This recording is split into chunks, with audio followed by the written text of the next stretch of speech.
सद्गुरू आहेत धरलेले, ते सद्गुरूंचे सामर्थ्य आहे, त्या सामर्थ्याकडे बघायचं असतं. जे सामर्थ्य सद्गुरूंच्या मध्ये आहे ते आपल्यामध्ये पण आहे, पण आपल्याला ते दिसत नाही.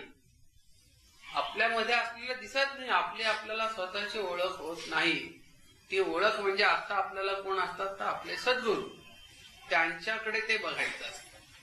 सतत त्यांच्याकडे बघून बघून बघून बघून हिने कसं येतलं की मी माझ्या सद्गुरूंना तासनतास बघत असे, ऐकत असे. ते बसले 2 तास इथे, मी त्यांच्या शेजारी बसत असे. बोलायचं नाही एक शब्द सुद्धा. त्यांचं लहर असेल नसेल, काय करतात, लोक त्यांच्याकडे येतात, लोक त्यांच्याशी बोलतात, ते लोकांशी बोलतात. आपण त्यांच्या पायाशी बाजूला नुसतं बसून राहायचं. सत्पुरुषांच्या सान्निध्यामध्ये गेल्यानंतर सत्पुरुषांच्या शेजारी नुसतं तुम्ही तासनतास बसलात तरी तुमच्यामध्ये ते उतरत.